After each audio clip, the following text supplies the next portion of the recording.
Bom, pessoal, vamos para a nossa aula de número 81 da NBR 6122 de 2019. Espero que estejam gostando. Vamos comigo para essa aula número 2 de estacas pré-moldadas. Vem comigo. Bom, pessoal, vamos para a nossa aula de número 81 da NBR 6122 de 2019. Hoje, tive que vir aqui para o quartinho aqui do escritório aqui da minha filhinha caçula. Tem até ali, ó, veja o desenho de Papai Noel dela ali. Porque é muito cedo da manhã aqui, véspera de feriado. Aí eu vim gravar essa aula aqui para não acordar o resto do prédio e o resto da casa. Meu nome é Christian Porcino, sou engenheiro civil. Estamos aí, né, caminhando pela NBR, Projeto e Execução de Fundações, buscando essa troca de conhecimento, buscando explicar tudo aquilo que a gente tem observado nessa norma, destacando coisas importantes para o dia a dia do projetista, para o dia a dia do executor, para o dia a dia do fiscal e para o dia a dia do contratante, do dono. Isso tudo muito importante para a gente aprender. Estamos, nesse exato momento, na segunda aula sobre os procedimentos executivos de estacas pré-moldadas de concreto. Então, estamos buscando aprender o que a norma nos ensina a respeito dos processos, né, dos procedimentos executivos das estacas pré-moldadas de concreto. Então, a ideia aqui é exatamente a gente passar por todos os itens desse conhecimento. Por quê? Porque quando a gente é forte na teoria, a gente é forte na hora de resolver problemas, a gente é forte na hora de evitar problemas, a gente com a teoria forte, a teoria correta, com as leis, né, que regem a nossa profissão, firmes na nossa mente, nós conseguimos buscar, então, a resolução de problemas pautados, firmados, baseados com a nossa fundação profundamente enterrada em solos com alta resistência lateral e de ponta, que são teorias corretas e normas corretas. Fazendo uma pequena recapitulação do que a gente está vendo nesse anexo, né? nesse anexo E, que são as estacas pré-moldadas, né?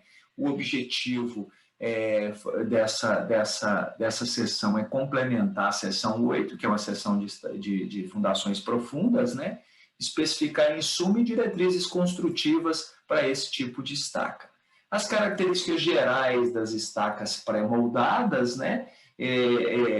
Elas são estacas que podem ser de concreto armado ou protendido, vibrado ou centrifugado, de qualquer forma geométrica. Isso é importante, né? Eu deixei aqui até uma foto, uma estaca estrela, eu posso ter estaca vazada ou estaca de seção cheia, ela pode ser circular, hexagonal cheia, hexagonal vazada, né? Então, essas informações são importantes para que eu possa ter a liberdade, a norma me dá a liberdade de qualquer forma geométrica de seção transversal, devendo apresentar o quê? Uma resistência compatível com os esforços de projeto e decorrentes de quê? Do transporte, manuseio, cravação e eventuais solos agressivos. Pessoal, as hipóteses de cálculo de estacas pré-moldadas devem levar em consideração por exemplo, o armazenamento, a forma como a minha estaca vai ficar armazenada. Eu preciso desse modelo, onde vão ter os apoios no transporte,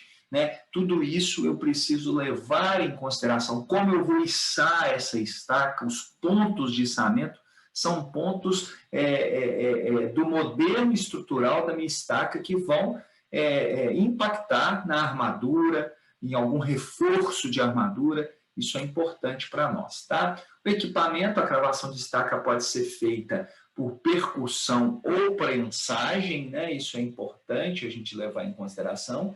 A escolha do tipo de equipamento deve ser feita de acordo com o tipo de quê? Com o tipo, né, de solo, a característica do solo, tipo de estaca, condições da vizinhança, característica do projeto e peculiaridades do local. O que a gente está falando? Por exemplo, se eu tenho uma igreja centenária próxima a nós, eu não posso chegar ali batendo aquela estaca de qualquer jeito, porque eu vou ter problemas nas estruturas laterais, né, nas estruturas dessa igreja, por exemplo, ou dessa construção centenária, né? Então, essas coisas a gente precisa ter tato de entender qual é o impacto da nossa obra no no local. A gente já falou isso lá, né, sobre visitar o local da obra, sobre você ter uma noção da região da obra para você fazer essas constatações de forma coerente, de forma responsável. O sistema de gravação deve estar sempre bem ajustado, né, e com todas as suas partes constituintes, né, tanto estruturais quanto acessórias, em perfeito estado. Eu tenho que fazer uma manutenção, um cuidado específico com o meu equipamento, para que ele esteja sempre em bom estado de utilização e que não impacte aquele mau estado, até mesmo na produtividade, na forma correta de executar, possam dar algum impacto, a fim de evitar quaisquer danos às estacas durante a cravação, e deve ser dimensionado de modo a levar a estaca até a profundidade sem danificá-la. Então, eu tenho uma profundidade de projeto que eu tenho que garantir com a execução, só que eu não posso garantir de qualquer forma, né? Eu tenho que escolher um equipamento compatível que leve essa minha estaca àquela profundidade prevista, sem danificar a minha estaca pré-moldada. Então, esse cuidado eu tenho que ter, porque eu posso estar danificando a minha estaca no seu comprimento, eu posso estar danificando a estaca em várias seções pela falta de cuidado e uma má escolha do equipamento, uma falta de manutenção nesse equipamento que pode gerar esse problema para mim. Para essa finalidade, o uso de martelos aí é uma dica importante, né? Apesar da energia ser a mesma, mas a questão da danificação ela pode ser piorada, né? Se eu estou usando, então, o quê? Um martelo mais leve com altura de queda, uma grande altura de queda. Então, é preferível, né, o uso de martelos mais pesados e com menor altura de queda, ok? A folga do martelo e do capacete deve ser inferior a 3 centímetros em relação às guias do equipamento. Então, essa folga é importante, ela vai existir, mas ela tem que ser inferior a 3 centímetros, para não gerar uma excentricidade perigosa para a minha execução. O formato do capacete deve ser adequado à seção da estaca, né? E possuir superfície de contato plana, para garantir essa transferência, né? Com encaixes com folga inferior a 3 centímetros também, sendo periodicamente verificadas. Essa manutenção é importante para que eu possa corrigir eventuais irregularidades durante o meu processo, sem dar um tempo muito grande com irregularidade. Para isso, eu tenho que fazer manutenção periódica. Suas dimensões externas devem ser compatíveis com as do martelo, de forma que a carga seja transmitida de forma centrada, sem excentricidades, que geram momentos catastróficos, né? Beleza. Quanto à cravação, né, essa questão da cravação foi executada com martelo de queda livre e devem ser observadas algumas peculiaridades, algumas características, algumas condições, né? Peso do martelo igual ou superior a 20 kN, peso do martelo no mínimo igual a 75% do peso da estaca, essa conta precisa ser feita e verificada. Normalmente, isso é respeitado, mas não é verificado, né? Então eu preciso fazer essa conta, ou, né, uma análise de cravabilidade para o caso em estudo, então eu preciso analisar isso aí. Peso do martelo igual ou superior a 40 kN para estacas com carga de trabalho entre 0,7 e 1,3 meganewtons, então eu tenho aí um peso um pouco maior para uma carga de trabalho entre 0,7 e 1,3, no caso, né, de carga de trabalho superior a 1,3, né, meganewtons, tá? A escolha do sistema de gravação deve ser previamente analisada, eu tenho que fazer um estudo, uma escolha correta, buscar informações a respeito disso, tá bom? No uso de martelos automáticos, eu tenho que respeitar as recomendações dos fabricantes, eu preciso conhecer como é que é essa história desse martelo automático, como é que ele funciona, e eu respeitar plenamente as recomendações dos fabricantes, mas criticando e entendendo, porque eu sou, em última instância, o responsável por aquilo, então eu preciso entender o que eu estou escolhendo e como está sendo executado. Cravação. 4, né? O armazenamento e o içamento de estacas pré-moldadas na obra devem obedecer às prescrições do fabricante. Por que a gente está falando isso, gente? Lá atrás, quando eu mostrei, né, eu falei da importância do modelo estrutural, no cálculo estrutural da estaca, ele leva em consideração isso, a forma como é armazenada, a forma como é empilhada, a forma como eu coloco os apoios, até mesmo na carroceria de transporte de um caminhão. Tudo isso é um modelo estrutural biapoiado ou com mais apoios, né, que eu devo levar em consideração, né, exatamente o modelo estrutural da armadura da minha estaca. Içamento, a mesma coisa, ponto de içamento, 2 pontos, 1 ponto só, tudo isso gera um momento máximo na estaca que deve ser armada para essas hipóteses também. Então, isso é cálculo de estrutura pré-moldada, pré-fabricada, né? Então, o armazenamento e o içamento das estacas pré-moldadas na obra deve obedecer às prescrições do fabricante, ou seja, o fabricante tem que prescrever isso também, tá? Que deve disponibilizar todas as informações necessárias para evitar o quê? O fissuramento excessivo ou até mesmo a quebra dessas estacas, tá bom? Em casos correntes, é vedada, é proibida a utilização de elemento suplementar, prolonga o suplemento. Então, em casos normais, correntes do dia a dia, é vedada, né? Somente é admitido um caso excepcional. E esse comprimento dessa prolonga, ele é limitado a 2,5 e eu preciso alterar neg e repique. Então, é o seguinte, 3 informações em tela. Eu não posso, é vedado a minha utilização de forma aleatória, a todo momento ali de prolonga e suplemento.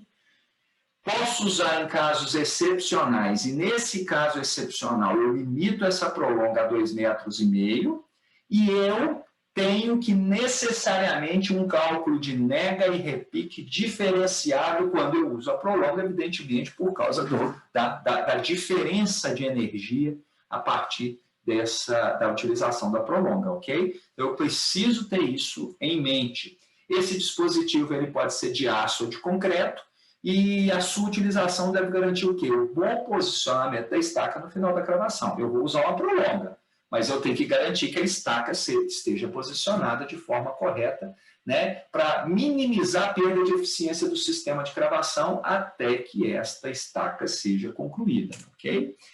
Para dispositivo de concreto, eu tenho um momento resistente mínimo, né, que deve ser igual, né, momento resistente mínimo da haste do suplemento deve ser igual da estaca. O W mínimo dessa prolonga tem que ser igual da estaca, no mínimo, ok? E de aço, 400 centímetros cúbicos, tá? Não menos que isso, ok? Beleza? Para a cravação de estacas através de terrenos resistentes, né, eu posso ter um terreno muito resistente, eu posso começar a bater na estaca, vou provocar nessa estaca e ela não consegue penetrar, eu começo a bater, eu começo a distribuir esses esforços nessa estrutura da estaca com a ponta rígida, eu posso fissurar, trincar, quebrar a minha estaca, na verdade, romper a minha estaca estruturalmente, né? Para a gravação de estacas através de terrenos resistentes, podem, não é que é obrigatório, né? Você pode empregar pré-furações sustentadas ou não, auxiliadas por jato d'água, que é o que a gente chama de lançagem, exatamente para amolecer, facilitar a penetração. Por quê? Porque eu não posso terminar a estaca com esse processo. Então, neste caso, o eventual desconfinamento deve ser considerado um projeto. Então, naquela região onde eu usei jato d'água, onde eu usei pré-perfuração, onde eu fiz essa lançagem, né? Por exemplo, eu tenho que considerar esse eventual desconfinamento na minha resistência da estaca. De qualquer maneira, e aí alerta o que a gente falou antes, a cravação final deve ser feita sem influência desse recurso. Então, a parte final da minha cravação tem que ser natural, tem que ser normal, de cravação tal como se faz normalmente, né? O sistema de cravação deve ser dimensionado de modo que as tensões de compressão, esse é um cuidado que às vezes não é tomado, durante a cravação vão ter que ser limitadas ao quê? A 85% da resistência nominal do concreto. Eu vou calcular a resistência nominal do concreto, vou reduzir 85% dela, e essas tensões de compressão na cravação tem que ser menor do que esse valor. Então, eu preciso ter essa informação, é um cuidado que eu tenho que ter, é um alerta alerta que o meu projeto precisa ter, é um alerta que eu preciso emitir ao meu executor, ao meu contratante, ao dono da obra, a fiscalização, né? Menos a proteção, se for o caso, né? A gente desconta a proteção, se for o caso. Se for o caso, o quê? Se for o caso de existir proteção, se for uma estaca protendida, né? No caso de estacas protendidas, agora vai falar de tensão de tração, tá? Lá ele falou tensão de compressão anteriormente. No caso de estacas protendidas, as tensões de tração devem ser limitadas a 90% do valor da proteção, mais 50% da resistência nominal do concreto à tração. Cálculos que devem ser demonstrados, evidenciados no cálculo estrutural da peça, para que na hora da cravação a gente entenda esses limites, ok? E no caso de estacas armadas, as tensões de tração devem ser limitadas a 70% da tensão de escoamento do aço utilizado na armadura. Então, é importante isso aí, eu estou limitando a tensão de escoamento do aço a 70% por segurança, para que eu não provoque nessas estacas armadas problemas com essas tensões. Estes limites podem ser aumentados em 10% caso sejam feitas medições das tensões durante a cravação. Se eu meço essa tensão, que seria o mais eficiente nesse controle de qualidade, eu ainda, aquela continha que eu fiz, eu posso botar 1,10 nela como critério de majoração em função de eu medir as tensões ali na hora da cravação. Devem também ser observadas as recomendações lá dos requisitos gerais da 8.5, que fala bastante sobre questões específicas de cravação. Critérios de aceitação das estacas. 5, né? Os critérios. Como que eu vou aceitar a minha estaca? Como que eu vou concluir que a minha estaca está apta a realizar o trabalho proposto para ela, tá? O fabricante de estacas, eu vou começar lá na fabricação.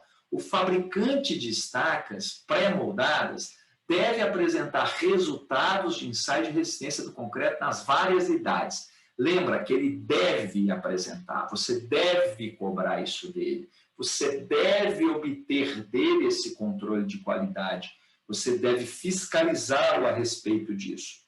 Obviamente, ele se fiscaliza. Obviamente, ele tem esse controle de qualidade interno, porque ele não vai se complicar. Mas é importante a gente saber que ele deve apresentar esses resultados. Ele deve ter isso disponível. Não é uma questão que eu acho que eu posso pedir. Não, ele tem a obrigação de fornecer segundo os critérios de aceitação, item S5 da NBR 122/2019. Em cada estaca deve constar a data de sua moldagem. Isso em estaca, poste, estrutura pré-moldada, tem a data que ela foi moldada. Isso é importante para o nosso controle também. Então, em cada estaca deve constar. Não é um upgrade da fábrica, não é uma opção para a fábrica. É uma regra constar a data de sua moldagem, ok? Emendas. 6. Emendas. As estacas pré-moldadas, de um ponto importante aqui, tá, gente? Tem várias situações que a norma, ela cerca, várias dúvidas que a norma cerca, várias questões de obra que acontecem, não vou falar que podem acontecer, não, acontecem, do dia a dia da obra, que a norma cerca aqui neste momento para evitar problemas futuros. Então, ela nos mostra aqui problemas que podem ser encontrados e que devem ser trabalhados para evitar, né, qualquer problema futuro com a estabilidade, com a resistência da nossa obra, né, com probabilidade de falha e tudo isso. As estacas pré-moldadas de concreto podem ser emendadas, né? Esse podem é uma opção se for preciso, né? Você pode ter uma estaca que não há necessidade de ser emendada. Agora, desde que resistam a todas as solicitações que nelas ocorram, ou seja, essa emenda pode ser usada, mas ela tem que ser calculada, né, para as suas solicitações de projeto, solicitações de manuseio, de cravação e utilização da estaca. Então, essa emenda, estruturalmente falando, ela tem que ter uma resistência na qual suporta as solicitações nas quais estarão submetidas àquela emenda. Tá? Obviamente, ela tem que ser calculada, dimensionada, executada. Então, ela precisa também, isso para nós tem que ser bem claro, o projeto deve apresentar todas as características dessa emenda, seja o projeto lá da pré-fabricação, seja o projeto nosso de campo, isso deve ter bem claro como é esse processo de emenda, como deve ser feito, como deve ser executado. As emendas devem ser através de anéis soldados ou outros dispositivos que permitam a transferência dos esforços de compressão, tração e flexão, ok? Tração mesmo durante a cravação, né? Deve-se ainda garantir a axialidade dos elementos emendados. Óbvio, se eu estou emendando uma parte de cima com a outra, eu não posso ter uma emenda assim, né, pessoal? Né? Eu vou ter que ter uma emenda que garanta essa axialidade da minha emenda, né? Isso é importante. Aqui tá alguns exemplos, né? Anel soldado, né? Tala soldada, só em alguns pontos aqui isso pode acontecer, né? E isso é importante para a gente levar em consideração. O uso da luva de encaixe somente será aceito se obedecidas a algumas restrições. Posso usar luva de encaixe? Posso. Mas eu tenho umas restrições muito importantes para o seu uso, para o uso dessa luva, né? Que é bem conhecida no mercado, a luva de encaixe. Eu posso usar, mas tem que ser feita uma única emenda por estaca. Ou seja, eu tenho a restrição, estou restringido ao uso único de uma emenda por estaca. Uma única emenda em luva de encaixe por estaca. Então, é a única que eu posso estar levando em consideração. Não haja tração ou flexão, tanto na cravação quanto na utilização da estaca. Olha só, não haja tração ou flexão, então eu tenho que garantir que isso também não haja para eu poder usar essa luva de encaixe, então eu tenho que tomar esse cuidado. As luvas de encaixe não possuam geometria diferente da geometria dos segmentos de estaca que são unidos. Então, voltei. Por exemplo, eu estou aqui, ó, uma estaca hexagonal numa luva de encaixe circular. Não pode. Ela não é permitido. A norma está deixando claro aqui para nós. Tá? Então, se quadrada, a seção também é quadrada. Se é hexagonal, deve ser naturalmente hexagonal. Ok? As folgas existentes entre a luva e os segmentos de estacas nunca sejam superiores ao quê? A 10 milímetros. Então, o máximo dessa folga entre a luva e os segmentos de estaca é, no máximo, 10 milímetros. Ok?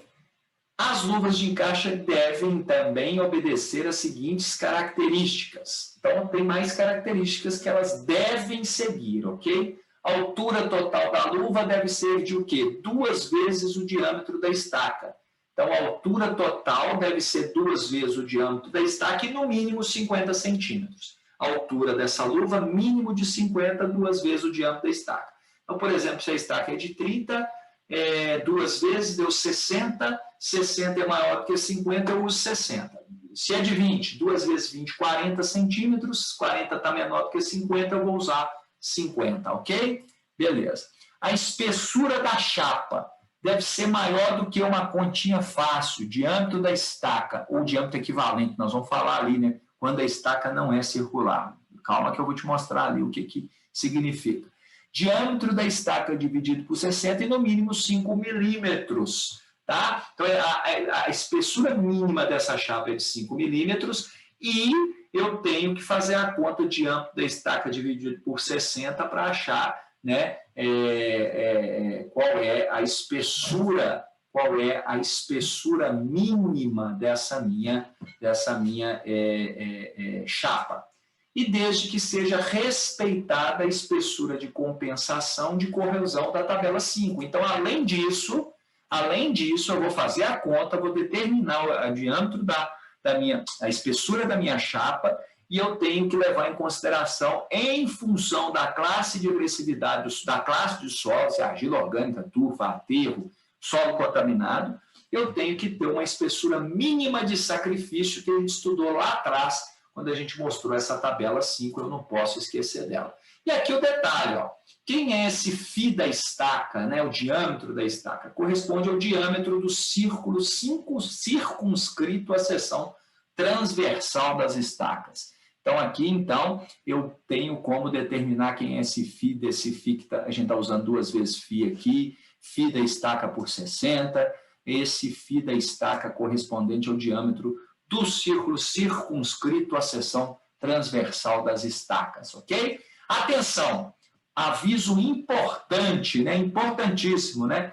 O topo do elemento inferior, quando danificado, então, ó, cravei a estaca. Aí o topo do elemento inferior foi danificado. Então, quando ele é danificado, ele deve ser recomposto, né? E a cravação só poderá ser retomada após o tempo necessário de cura, né, dessa recomposição. Então, se danificou, eu tenho que consertar. Se eu estou consertando, eu tenho que consertar até o final. Tenho que esperar o tempo de cura para eu continuar a minha cravação. Ok? Pessoal da planilha de planejamento, dos prazos, dos tempos, dos cronogramas. A técnica precisa ser atendida, ok?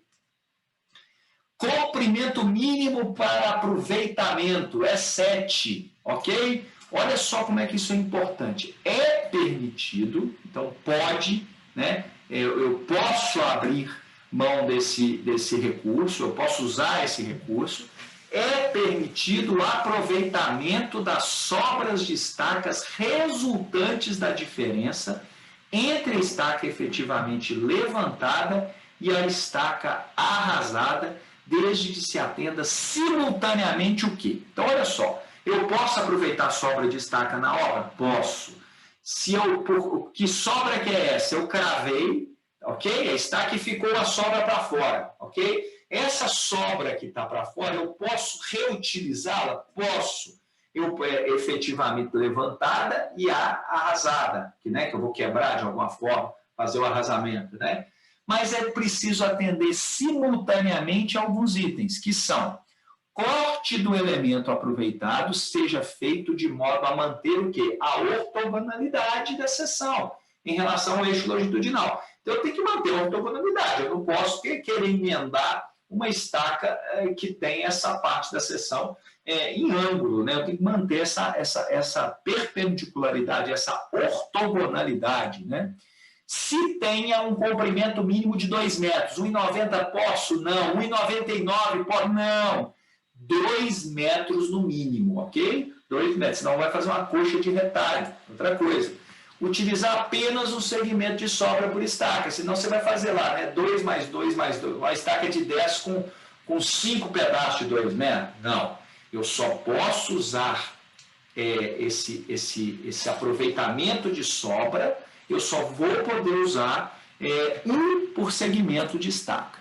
A sobra seja sempre o primeiro elemento a ser cravado. Então, o primeiro elemento que eu vou cravar, que eu vou colocar essa sobra, vou colocar esse segmento de sobra aqui no primeiro trecho, elemento que eu vou cravar. Então, no meu primeiro elemento que eu vou cravar, eu vou usar exatamente esse meu segmento que eu estou emendando. Então, é o primeiro ponto que eu vou cravar e eu vou usar como meu primeiro ponto, sempre o primeiro elemento a ser cravado.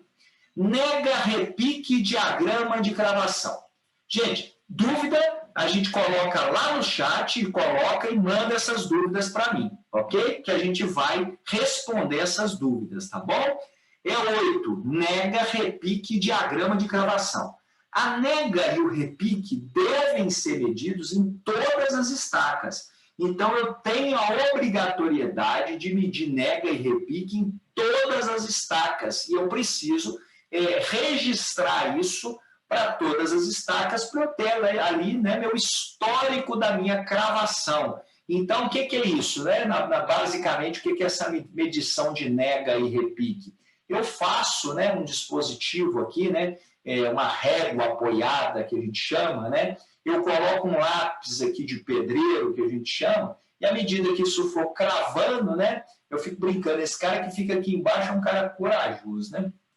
Mas Então, esse lápis ele vai fazer exatamente o que à medida que vai cravando? Ele vai traçar este gráfico, onde eu vou ter nesse gráfico, né? Desculpa aqui, eu vou ter essa parte da onda, que é meu repique, e essa parte de baixo, que vai ser a minha nega medida, né? Então, eu tenho literalmente a minha nega e o meu repique, tá? E essas informações de nega e de repique, elas são muito importantes, né, para a minha análise do meu, exatamente do quê? Do meu procedimento executivo. Então, eu tenho aqui a minha nega, meu S, que é a minha deformação plástica. Então, a nega é a minha deformação plástica, é o que ficou, é o que não voltou.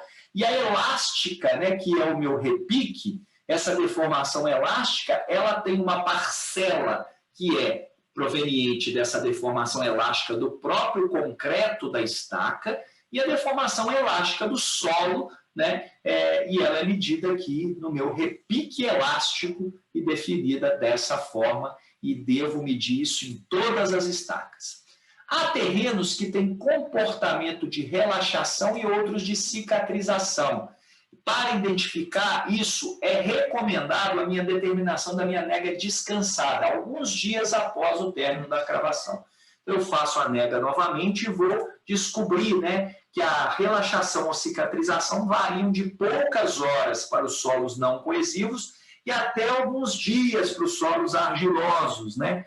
Quando a nova nega for superior, essa de alguns dias que eu estou olhando cicatrização e relaxação, quando a nova nega for superior à obtida no final da cravação, as estacas devem ser o quê? Recravadas, né? Então, isso é importante, é uma situação importante que eu preciso levar em consideração. Quando a nova nega for inferior à obtida ao final da cravação, deve-se limitar o número de golpes para não causar danos à estaca. Nesse caso, a nega originalmente especificada deve ser reavaliada. Então, com essa informação, eu reavalio a nega inicial de projeto e determino novos valores, se for o caso. Beleza?